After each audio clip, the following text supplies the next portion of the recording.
Denver Broncos fans were back out there to watch practice, and they were treated to a big performance from a couple of young wide receivers. Troy Franklin and rookie Pat Bryant had big days out there. We got that and much more coming up on today's episode, Locked On Broncos.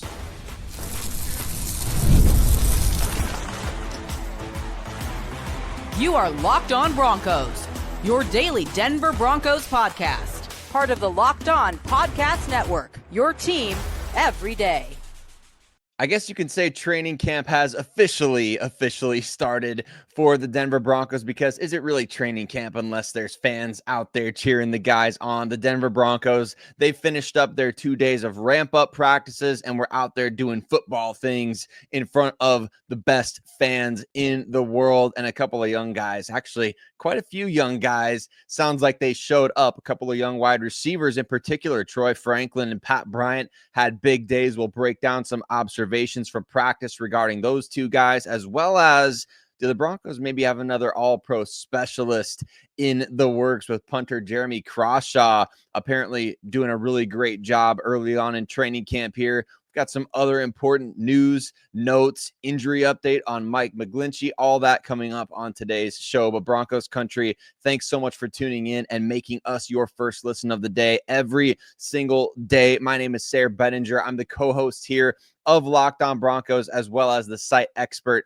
at predominantlyorange.com, where you can find my written work every single day. And I could not be more excited to be talking about Denver Broncos training camp with you on today's episode, which is brought to you by our friends at Gametime. Download the Gametime app, create an account, and use code LOCKEDONNFL for $20 off your first purchase. It was a big day on the practice field for a couple of young wide receivers for the Denver Broncos. Notably, all eyes this training camp are going to be on potential breakout second-year player Troy Franklin. And of course, during the ramp-up practices, we're not trying to make any mountains out of molehills. There's not much to even really observe out there other than guys, looking fresh, looking quick, showing off their physical attributes.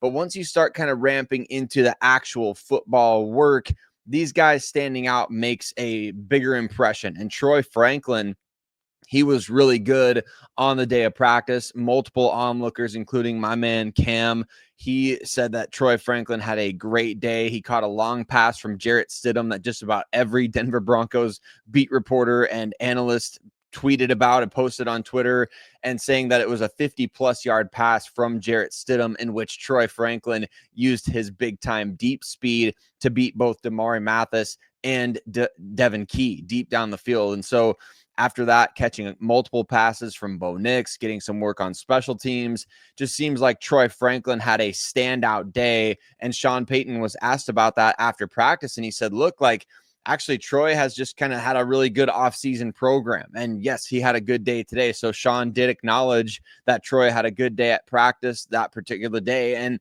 also that his offseason work, it's something that he's been building towards, right? This is something that Troy has been discussed almost ad nauseum this offseason, right? We've been talking all about him because he is so critical to the Denver Broncos potentially taking a big leap forward offensively. If Troy Franklin can become what many thought that he could as a rookie, which even the Denver Broncos had said they had a second-round grade on Troy Franklin. They traded up to get him on, the early portion of day 3 of the 2024 NFL draft. He's Bo Nix's college teammate, right? Those two had such a great rapport as Oregon Ducks together. And unfortunately, that chemistry was just nowhere to be found when they were rookies. And that included last year's training camp. Remember, most of the reports coming out of training camp last year regarding Troy Franklin were that he was dropping passes, there was bad timing on the routes, they weren't able to connect on deep balls, and all that kind of stuff carried into the regular season, which was unfortunate to see. But at that time, the Broncos had Josh Reynolds on the roster, who I think they felt could play that role in the interim while Troy developed behind the scenes. Then, unfortunately, Josh suffers the injury against the Raiders, has the whole fiasco happen where he was shot and thankfully is okay and was cut from the team later on in the season. That forced Troy Franklin into action potentially sooner than I think even the Broncos expected, but it was valuable experience for him to get those reps and hopefully fail forward. And then this offseason, you had the big jersey number change, right? He switches from number 16 to his college number 11. And he even talked about how, I mean, that may not seem like that big of a deal to everybody, but it boosted his confidence in such a way. And he's been working really hard. He's been making an impression on the coaching staff, obviously, and it's manifesting now in a lot of really strong on-field reps where just yesterday we were talking about the fact that it seems like based on the way practices have been going, that maybe Devon Vele is establishing himself clearly as the wide receiver 2 in Denver.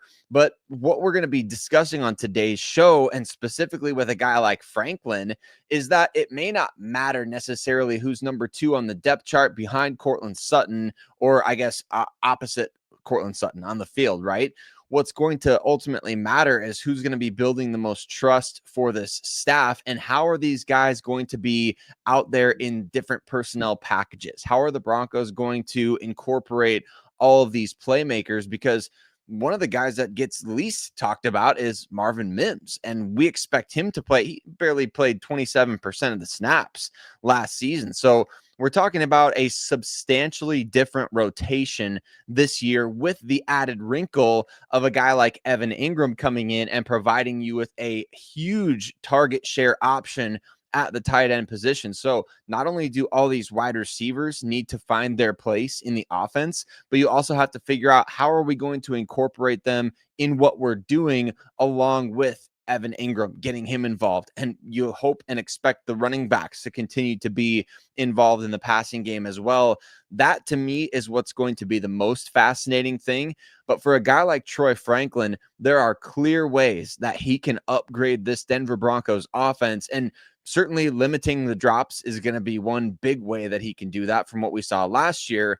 But obviously he's got that top end speed to not only be able to take the top off of a defense, but to win after the catch. And that was something that Sean Payton talked about earlier this offseason as sort of a weapon that Troy has at his disposal that really we didn't get to see a ton of last year. We saw the Broncos try to get him going with the quick screen passes, getting him the ball in space quickly. And a lot of folks out there in the NFL media world are actually kind of blaming Bo Nix and his, quote unquote, inability to push the ball downfield for just ways that the Broncos were trying to deliberately incorporate guys like Franklin and Marvin Mims into the offense. And that is what the case was. There was no running game really to speak of, especially late in the year. So the team was trying to get creative with getting some of their most dynamic playmakers the ball in space to try and create, even if it was just 4, 5, 6 yards. They were willing to swing the ball out quickly to a guy like Troy Franklin and just see, can we get his speed out there and get him in a one-on-one situation where you make one guy miss? You never know what can happen, right? This year, we're going to see a much more complete overall game from Troy Franklin, in my opinion. And I think we're going to see the chemistry on those deep shots between he and Bo Nix be on point. And already we're seeing that at training camp. I know Jarrett Stidham threw him the long pass, but there were reports of multiple connections between Troy Franklin and Bo Nix as well. And I think they're going to continue to build on that as training camp goes along. But not to be outdone was rookie wide receiver Pat Bryant, who all this guy has done is stand out since rookie minicamp. We're going to tell you about Pat Bryant's big day and what his role in the offense could be coming up next on today's episode, Locked On Broncos.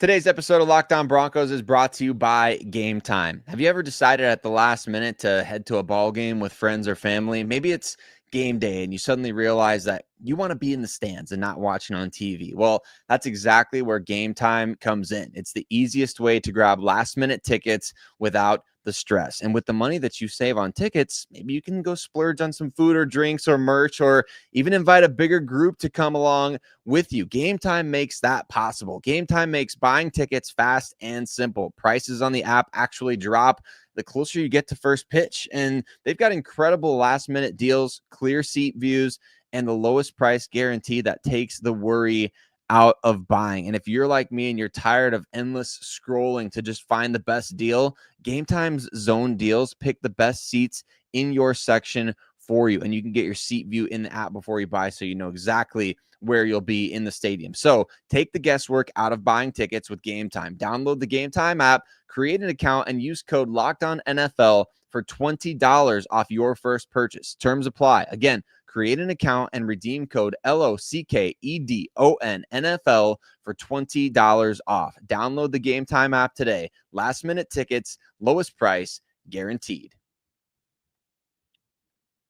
It wasn't just Troy Franklin standing out at wide receiver for the Denver Broncos as they officially got underway with training camp football activities in front of the fans, but rookie Pat Bryant building off of a strong offseason program as well. A breakout from Troy Franklin and a big year from rookie Pat Bryant. That would do wonders for the Denver Broncos offense and quarterback Bo Nix as he enters his second year. Pat Bryant made a big time impression. We're going to tell you about what folks out there at practice saw from him. But Broncos Country, want to say thank you so much for making us your first listen of the day every single day. We appreciate you so much for tuning in and making us part of your day, however you choose to do so. Here's what I would ask of you. Take a couple of seconds, hit subscribe wherever you listen to your podcast, as well as on YouTube. We really appreciate you joining the community in that way. Get us at the top of your algorithm. Get us at the top of your For You page so you don't miss a single update on your favorite team. And let's talk about Pat Bryant, because obviously this was maybe the most controversial draft pick the Broncos made in 2025. And the biggest reason for that is obviously because he ran a slower 40-yard dash than people would have really liked to have seen from a top 75 or top 100 pick just in general. I mean, when you draft a guy who ran a 4.6, 4.61 in the 40-yard dash during the pre-draft process, your immediate reaction is, well, the Broncos took a slow wide receiver. Unfortunately, I think that everything else about Pat Bryant suggests that not only is he not slow, but they might have gotten themselves a big-time steal with this guy, because I think, honestly, a lot of other teams were maybe sleeping on him and thinking that his slow 40-yard dash time could potentially allow him to drop around further than he ended up doing. We heard reports that the Jacksonville Jaguars wanted to take him, and they were kind of, frustrated that the Broncos did it. It's kind of like when you're playing fantasy football, right? And the buddy right in front of you, 4 or 5 picks ahead of you takes the guy that you wanted. And you're just like, dang, I wish I could have got that guy. I waited a little bit too long. That's exactly what the Denver Broncos did in real life, right? They did that with Pat Bryant. And all this guy has done is impress since he got to rookie OTAs, rookie minicamp, and then obviously building on that for the rest of OTAs and mandatory minicamp.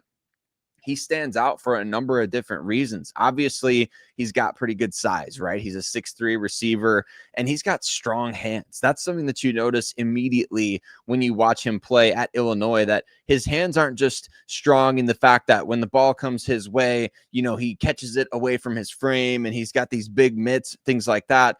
No, what it is at the catch point, when he's in contested catch situations, especially, he has the ability to quickly adjust to the ball and snatch it out of the air and pull it away from defenders. And that is such a valuable asset at the NFL level, where we know that even the most minute amount of separation can be considered open, right? When you're talking about a wide receiver going up against an NFL defensive back. And what that means is that Pat Bryant is essentially always open, because he can come away with these difficult catches. He can make those tough grabs when he's hugging the sideline, when he's in the back of the end zone, right? He can do all those sorts of things, but he's such a smart player. That was something that Sean Payton noted in his post-practice press availability, is that Pat Bryant is a really smart player. And one of the ways that we've already heard about that manifesting on the field is the way that he works his way back to the quarterback or finds his way into open space. That's something that's so huge for a wide receiver in today's NFL. We often have seen over the past handful of years, the Broncos kind of struggle in the scramble drill, right? Where a quarterback gets outside of the pocket, a wide receiver has to kind of abandon the route that he ran and work his way back to the quarterback. Not saying that's the only way that Pat Bryant wins, but it is one of those ways that he becomes a major asset because he feels the field so well as a wide receiver. We saw that at Illinois a ton, but not only does he feel the field well, he works his way back to the quarterback and sort of makes himself known. That was something that a number of people observed at this particular practice, and just finding those openings, helping your quarterback. He's like that guy that's like, help me help you, right? He's that type of wide receiver out there. So he caught multiple passes from Bo Nix, according to onlookers at practice, rotating in with the ones, which again, we have to reiterate this because it comes up so often, but guys will often work in with the starting unit, and other projected starters will rotate out very, very frequently during training camp. And there are so many different methods to that madness, right? I mean, for starters, pun intended, for starters, it's not necessarily always going to be the same 11 guys, especially offensively. We know that Sean Payton loves to rotate personnel. He never met hey, if I could have 65 plays during a game, he might have 65 different personnel groupings amongst those plays. And that's a bit of an exaggeration, but he's that type of guy that he loves to just concoct those sorts of matchup issues for defenses. And so when you hear about guys rotating in with the starting offense, don't be surprised by that in any manner. Don't take that as he's coming for Cortland Sutton's starting job, or he's coming for so-and-so's starting job. All of these guys are going to rotate in with the first team offense because they're all going to play, right? That's the deal. Like, we've talked about how established this wide receiver group feels for the Denver Broncos in terms of the top 6 guys, right? Cortland Sutton, Marvin Mims, Devon Vele, Pat Bryant, Troy Franklin, not necessarily in that order, but then also Trent Sherfield, who plays special teams. That's a really big deal when you're talking about players at this particular position, because they ultimately are all going to play. They are all going to get into the rotation. So again, when you hear about players rotating in with the starting unit on either side of the ball in training camp, teams always prepare for every eventuality, right? You want to see what these guys look like with the starting unit, and you also want to plan on whatever personnel packages we're going to use when the regular season begins.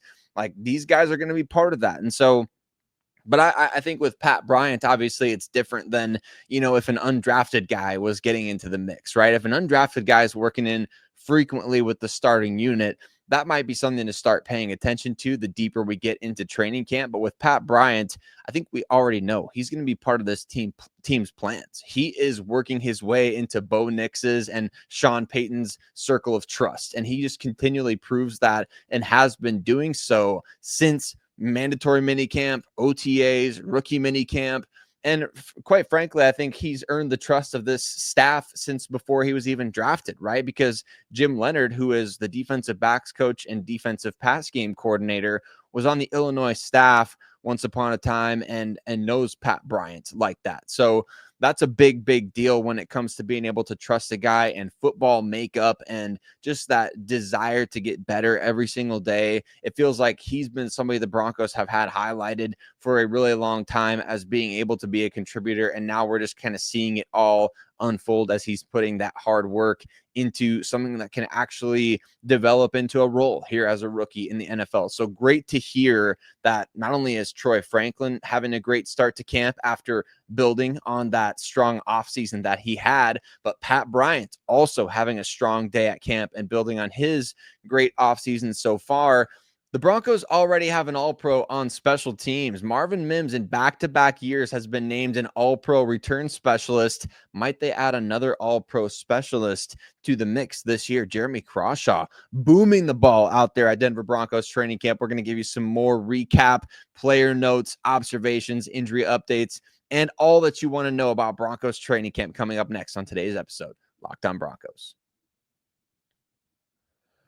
This episode is presented by Yahoo Fantasy. Fantasy football is back, so fire up the group chat, get your draft board ready, and buckle up for a season filled with breakouts, busts, and all the overreactions that we live for. It's all going down on Yahoo Fantasy. This year, me, my buddies, were playing on Yahoo Fantasy, and you know what? You should too, whether you're a first timer or a veteran making your millionth league. I've been using Yahoo Fantasy since 2008 when I was drafting Adrian Peterson as a second-year guy, right? Been using this app for a ton of time. It's the best in the business, the easiest to use. And you know what? Smack Talk hits a little bit different on their message boards there because of how long we've been doing it, right? So to celebrate 28 years of fantasy greatness, Yahoo Fantasy is dropping 28 big new features over 28 days, giving you more ways to play, more ways to draft, and more ways to win. It all begins August 4th. So stay tuned and get started by creating or joining a Yahoo Fantasy Football League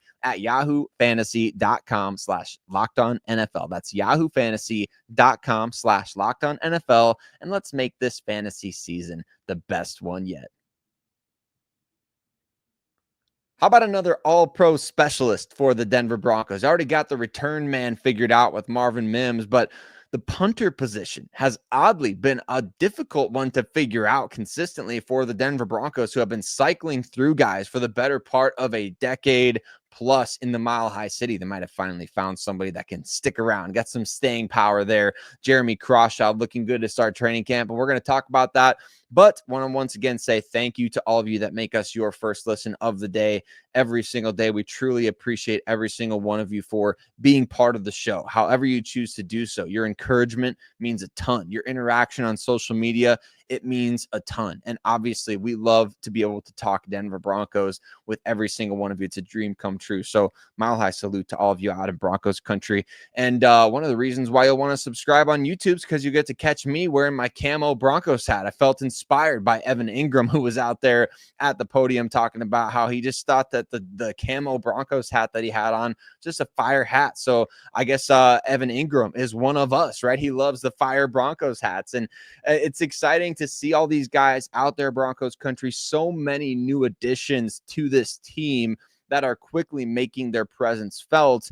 But how about Jeremy Crawshaw? I mean, when you talk about a guy that could make an understated impact on this team, he's got to be at the top of the list, right? Because the punters don't really get talked about unless they're doing a bad job. But sometimes punters do get talked about when they're doing such a good job that you just literally can't ignore it. And Jeremy Crawshaw was one of those guys that folks who went out to the Senior Bowl said that it sounded like they were at a Bucs game where they fire off cannons after touchdowns, right? They said it sounded like this guy was just legitimately firing off a cannonball every time the ball hit his foot. And that type of big leg in the mile high air, I mean, that's the kind of stuff that you want to see Jeremy Crawshaw out there holding for extra points way more than we see him punting the ball. But when you have a defense that is as good as Denver's, you can rely on a guy like this to completely flip the field and field position,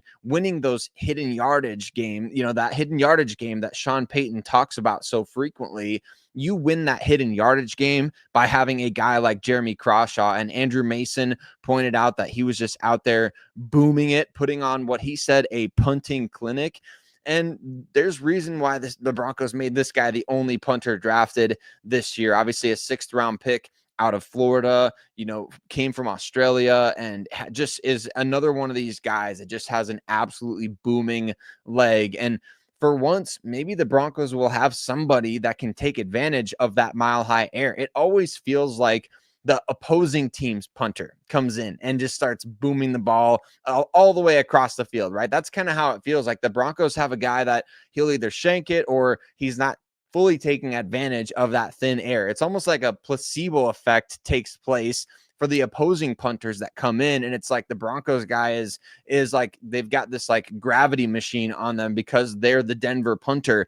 But we need to see a Denver Broncos punter actually be booming the ball out there, and every single kick just being like must-see TV. Like, give me the Aroldis Chapman of punters for the Denver Broncos, right? The guy that can hit 105 miles per hour on the gun as he's pitching. Like, give me that type of guy as a punter, somebody that comes out there and just every single time he booms the ball, it's like you're watching that elite closer in baseball that can, set records on the gun, right? That's what you want to see from that punter position, is somebody that can go out there and just boom it. Jeremy Crawshaw sounds like he's going to be that guy. for the Denver Broncos. And when you talk about the hidden yardage on special teams, being able to flip field position if your offense is struggling, get that number one defense out there with a long field and let them steal you some possessions throughout the course of a game. That's what Jeremy Crawshaw is going to do.